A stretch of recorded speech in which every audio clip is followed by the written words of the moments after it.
Vamos iniciar um pouquinho já você se apresentando. Fala um pouquinho sobre você aí. Tranquilo. Primeiramente, boa noite, pessoal. Obrigado aí pelo convite, tá? Bom, como falaram aí, meu nome é Magno Rodrigues, mais conhecido como Magno Logan, né? Eu atualmente trabalho na Trend Micro aqui no Canadá, tá? E sou focado na parte de pesquisa em segurança em nuvem e containers, né? E daí surgiu esse tema esse ano de pesquisar mais sobre Kubernetes, entender o que é essa tecnologia e tudo mais, saber quais são os problemas, as falhas de segurança, né? E para também divulgar esse conhecimento para a comunidade e estamos aí para isso. Então, Magno, o que é Kubernetes e como ele funciona? Então, cara, a Kubernetes é uma tecnologia relativamente nova, tá aí 5, 6 anos no mercado, né? Ela funciona como um sistema de software aberto, né? Para automação de deployment, escalonamento e gerenciamento de aplicações containerizadas, né? Então, ele basicamente surgiu como uma forma de você gerenciar melhor os seus containers, né? Quando surgiu o Docker, você tinha suas imagens, os seus containers, que você subia suas aplicações. Só que daí, quando você começa a ter uma grande quantidade de containers que você tem que gerenciar na mão, fica difícil fazer isso sem ter uma ferramenta, né? Então, o Kubernetes vem justamente para suprir essa necessidade. Ele é um orquestrador de containers, né?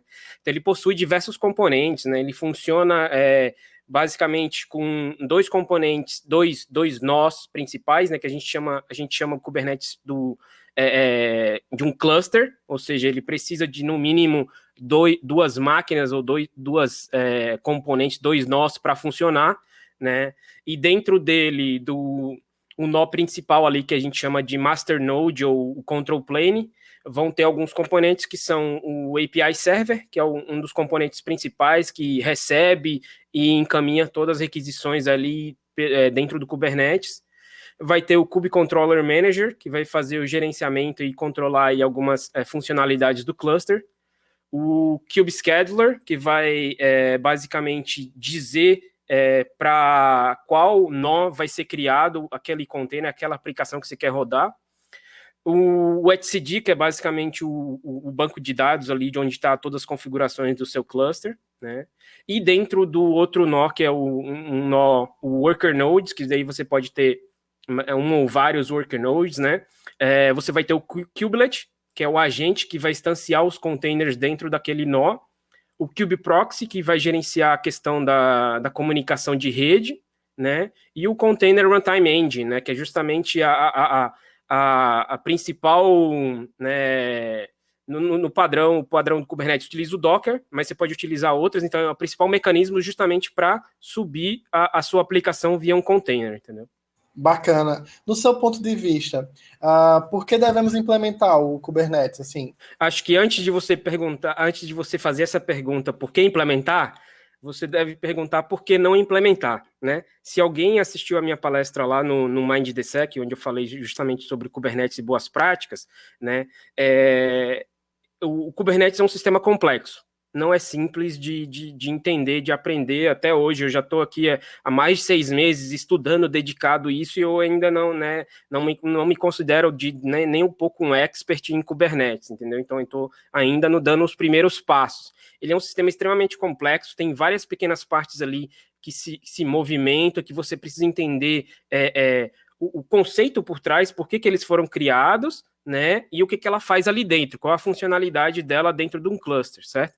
Então, assim, a primeira coisa que você tem que pensar eu quero implantar um cluster Kubernetes na minha empresa, mas por quê? Né? Se é para subir um site, manter um blog, você não precisa de Kubernetes, né? Mas se a sua empresa realmente faz deployment todo dia, utiliza microserviços, já faz deployment em aplicações via containers, né? Aí tudo bem, pode ser realmente que seja um benefício para você, né? E devido também à falta de profissional qualificado, né? Então você tem que ver se você vai ter pessoas para manter esse ambiente, né? E falando dos benefícios, é justamente a facilidade de orquestrar implantar e manter esse ambiente, onde todas as suas aplicações vão rodar em containers, né? E o Kubernetes vai te garantir, né, algumas coisas como escalonamento, atualizações, rollbacks. Então, você tem como configurar tudo isso dentro do seu cluster. Tipo, por exemplo, se um container parar de funcionar, ele vai lá e sobe outro. Se você gerou uma nova versão, não deu certo, você faz o rollback rapidamente. Então, ele facilita algumas coisas aí para ambientes, né, já grandes e que utilizam essas novas tecnologias. Tem uma questão que acho que todo mundo, assim, quando fala em Kubernetes, acha que tipo, já é meio difícil. Quando fala em Docker também, nessa parte de containers ou de orquestramento de containers. Qual é, assim, o que você indica estudar? Como é que eu começo a estudar essa parte, tanto de orquestração de containers como containers em si? Existe um roadmap dos assuntos ou como você vê a parte de estudo dessa maneira? Então, cada um vai ter sua forma de aprender, né? Então, eu não vou dar uma receita de bolo aqui que vai servir para todo mundo, né? A minha forma de aprender é basicamente ler, entender os conceitos, a teoria por trás da tecnologia, o que ela usa, né? A entender a base, né? E aí, então, colocar em prática e testar, né? E existem diversas ferramentas hoje em dia que você pode utilizar para aprender Kubernetes sem precisar, né, de ter um grande ambiente, vários computadores, ou pagar caro numa conta na AWS, né?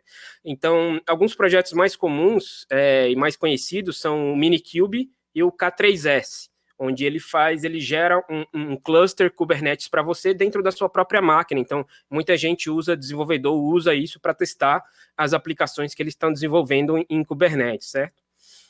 Para Kubernetes em geral, tem alguns livros, né, sobre o assunto que são gratuitos na internet, tá?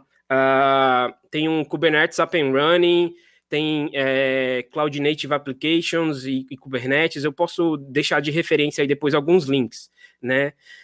Falando sobre segurança em específico, né, tem 2 livros bem interessantes que eu recomendo, altamente recomendados esses livros, né, que são da Liz Rice, que faz parte da CNCF, né, que é a Cloud Native Computing Foundation, que é a organização dentro da Linux Foundation que gerencia alguns projetos open source, entre eles o Kubernetes, certo? Então, os livros delas, um é sobre o Container Security, então ele vai dar uma visão geral sobre segurança em container, o que é o container, como é que um container é feito, o que são cgroups, o que são namespaces, etc., certo? E tem um outro livro que ela foi coautora com um carinha da AWS, que eu esqueci o nome agora, mas que é Kubernetes Security, tá? E esses 2 livros são livros pequenos e são livros gratuitos que você consegue baixar na internet, muitas vezes só preenchendo um cadastro, um formulário, tá? E aí, a partir daí, eu justamente por essa dificuldade de achar material de qualidade e concentrar tudo em um local, eu criei um projeto no GitHub, tá? Que eu fiz justamente uma lista sobre Awesome Kubernetes Security, né? Eu chamei assim, que é justamente essa lista sobre projetos e documentos, ferramentas, tudo que eu fui aprendendo e utilizando aí para aprender Kubernetes, aprender sobre segurança em Kubernetes, e eu fui achando interessante, eu salvei e publiquei nessa lista aí, deixei os links. Você já está tipo, no mercado há um bom tempo, já tem uma grande maturidade com o mercado de trabalho na área de DevSecOps, segurança e tudo mais. Como você vê a questão dessa habilidade com Kubernetes? Existem vagas? O que precisa para as competências mínimas, assim, para você poder concorrer a uma vaga que tenha, entendeu? A parte de Kubernetes. O que é que você acha que é necessário? Então, cara, para ter a base, né, para você entender bem o Kubernetes, você tem que entender bem de containers, obviamente, saber como é que é o Docker, como é que ele funciona os containers, entender bem de Linux, né, porque os containers são baseados em Linux, tudo mais, todas as funcionalidades do Linux, tá? E hoje em dia entender sobre algumas tecnologias, sobre como microserviços, ambientes de nuvem, até funções serverless também você pode implantar dentro de um container, dentro de um cluster Kubernetes, tá? Então, assim, mercado de trabalho, eu não sei te dizer aí em relação ao Brasil, né? Porque, como eu falei, eu moro aqui no Canadá, então eu não sei dizer, mas eu, assim, pelo que eu vejo e dos eventos, do que tem tratado o tema DevOps, né? Comunidades ágil e tudo mais, e Docker também, tem sido tratado bastante o tema de Kubernetes, né? Por quê? Por ser a principal ferramenta para orquestração de containers, entendeu? Apesar de ter outros competidores, outras ferramentas aí que também fazem esse tipo de orquestração, como o Apache Mesos, o Docker Swarm e o OpenShift da Red Hat, né? O Kubernetes disparado é o mais utilizado, entendeu? Com várias pesquisas, várias avaliações, ele é o mais utilizado. Dizem que ele é o mais fácil e tudo mais. Eu não posso dizer porque eu não cheguei a avaliar as outras opções, tá? Então, assim, para quem já desenvolve microserviços, utiliza tecnologia em nuvem, implanta aplicações containerizadas, Kubernetes é um caminho, assim, o ideal para seguir. Tem bastante vaga, aqui no Canadá também tem bastante vaga, tá? Tem crescido bastante a demanda, né? São poucas as pessoas que têm esse conhecimento ainda, por ser uma tecnologia relativamente nova, tá? Então, eu conheço brasileiros que vieram aqui para o Canadá justamente porque eles tinham esse conhecimento de trabalhar com Kubernetes. Muito bom. Nisso, tipo, aqui, pelo menos o Brasil enxerga também muitas vagas de DevSecOps ou DevOps, tipo, no mínimo já pede Kubernetes e Docker. Então, eu vejo que, tipo, tem dado uma crescida grande nessa parte. Aí agora vamos começar a entrar no assunto que a galera queria, né, que é a parte de segurança. Então, o Kubernetes, ele é seguro por padrão? E, tipo assim, quais são os cuidados básicos que você tem que ter para deixar pelo menos ele um pouco seguro, assim, no mínimo ali, na linha do mínimo? Perfeito. Justamente esse é o grande problema, né? Pela complexidade do Kubernetes e pela falta, muitas vezes, a falta de conhecimento do pessoal, o que acontece muito é o pessoal cria um cluster Kubernetes e não faz a configuração, não faz o hardening ali do cluster como deveria ser feito, assim como em outros sistemas, né? Então, assim, a pergunta, o Kubernetes é seguro por padrão? Não. Apesar de ter melhorado bastante nas últimas versões, né, as versões iniciais eram bem menos seguro, né, eu ainda não considero ele seguro por default. Né? Existem diversas features e diversas configurações de segurança que normalmente não são habilitadas em instalação padrão do Kubernetes. Tem os audit logs, né, que são os logs de auditoria, tem o pod security policy, tá? Tem os logs centralizados, né? Ele gera alguns logs ali, mas é só salva dentro do nó, né? As network policies e entre outros. Então, acredito que ainda falta um pouco para ele ser considerado assim algo mais robusto e seguro por padrão. E a questão de controle de acesso dele, como é que funciona hoje em dia? Então, o controle de acesso no Kubernetes é feito pelo que a gente chama de RBAC, né, ou Role Based Access Control, que é o controle de acesso baseado em perfil, que é uma funcionalidade que a gente já conhece, muitas aplicações web já utilizam, né, o perfil administrador, perfil usuário e tudo mais. Então, o Kubernetes também tem esse tipo de controle de acesso, né. Atualmente ele vem habilitado por default, né? E o que ele tem? Ele tem 4 objetos, né, que são utilizados para dar permissão a usuários ou contas de serviço no cluster. Né? Ele tem o role, ou perfil, né, que ele vai conter ali algumas regras que representam um conjunto de permissões em um namespace. Tá? Eu sei que a gente não abordou aqui o que é um namespace, mas namespace, imagine que é como se fosse um diretório dentro do meu cluster. Eu posso ter dentro do meu cluster Kubernetes, eu posso ter vários namespaces, é basicamente um diretório. Eu posso ter um diretório de dev, um diretório de prod, um diretório de QA, certo? Então, esse role é o objeto que vai ter as regras, ou seja, quais são as permissões que eu posso ter dentro daquele diretório, tá? E o role binding, né, ou seja, eu vou linkar, o binding em inglês quer dizer linkar, né, unir, então o role binding eu vou linkar aquela permissão, aquele role, com um grupo de usuários ou contas de serviço. Né? Então, ele vai simplesmente conceder as permissões daquele role para aquele grupo de usuários. Tá? E os outros 2 objetos é o cluster role, que basicamente é a mesma coisa do role, só que ele dá a permissão a nível de cluster. Enquanto o role só dá permissão a um diretório, a um namespace ali do Kubernetes, né? O cluster role dá permissão a todo o cluster, então ele é mais abrangente. E aí o cluster role binding, que é a mesma coisa do role binding, mas serve para o cluster role, para atribuir as permissões a determinados usuários. Bem bacana mesmo. Aqui a próxima pergunta: o que é o Pod Security Policy para o Kubernetes? Vamos lá. O que é um Pod Security Policy, né? Dentro do Kubernetes, né, você vai ter, você pode dar algumas permissões ou tirar algumas permissões dos seus containers, certo? Essas permissões você pode fazer ela de forma individual para cada container, e aí você coloca dentro de um espaço ali, quando você define o seu pod, né? Pod é a menor unidade do Kubernetes, tá? Dentro desse pod eu posso ter um ou mais containers, certo?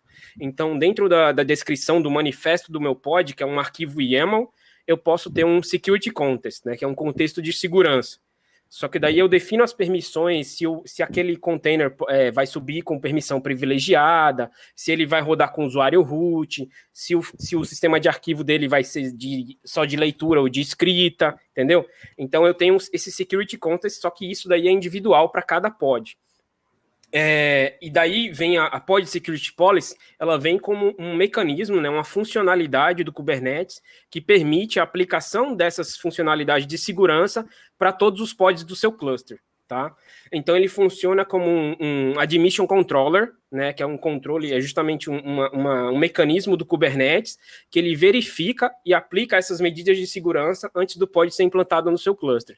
Se eu coloco uma restrição, crio um objeto de Pod Security Policy, né, e digo que meu container não pode, eu não posso subir um container com acesso privilegiado, se eu tentar subir isso, ele vai matar o container, não vai deixar subir, entendeu? Então, são algumas medidas relacionadas ao container, se ele pode escalar privilégios, rodar como usuário não root e tudo mais, que gera uma proteção maior ali no seu cluster, né? Ele não é habilitado por padrão, tá? Então, você tem que habilitar ele. Tá? E também você pode utilizar ele para habilitar algumas funcionalidades de segurança do kernel do Linux, como a Seccomp, o AppArmor e o SE Linux. Como fazer as análises de runtime dos pods? O Kubernetes, por padrão, não tem nada de runtime, então você não tem como ter visibilidade dentro do que está acontecendo dentro dos seus containers, dentro dos seus pods, tá? Então, a forma mais adequada de você ter esse tipo de visibilidade, entender o que está funcionando, o que está rodando ali, é habilitar os logs de auditoria, né? A gente chama de audit logs. Então, esses logs, que também não são habilitados por padrão, você tem que habilitar eles, tá? Vão te mostrar todas as requisições, todas as funcionalidades, criou um pod, morreu um pod, alguém fez uma leitura em um segredo, tá? Alguém criou um novo namespace, você vai ter isso dentro dos seus logs de auditoria e você pode monitorar o que está acontecendo lá dentro, tá? Existem algumas ferramentas hoje em dia, né, que fazem análise de runtime dentro de containers, mas aí é uma ferramenta terceira, né, a parte que você vai ter que instalar no seu cluster, né? Uma das mais conhecidas hoje em dia é o Falcon da Sysdig, né, que é open source também. Então, assim, você tem que ter uma ferramenta para ter esse nível de visibilidade dentro dos containers. Magno, gostaria de agradecer pela disponibilidade, primeiramente. Eu acho que com o fuso horário louco que está aí, a gente nem sabe que horas está aí, eu não sei se está tranquilo, está de madrugada. Mas agradecer pela disponibilidade e é uma honra ter você aqui, principalmente por estar disponibilizando esse conhecimento e esse conteúdo aqui para a gente.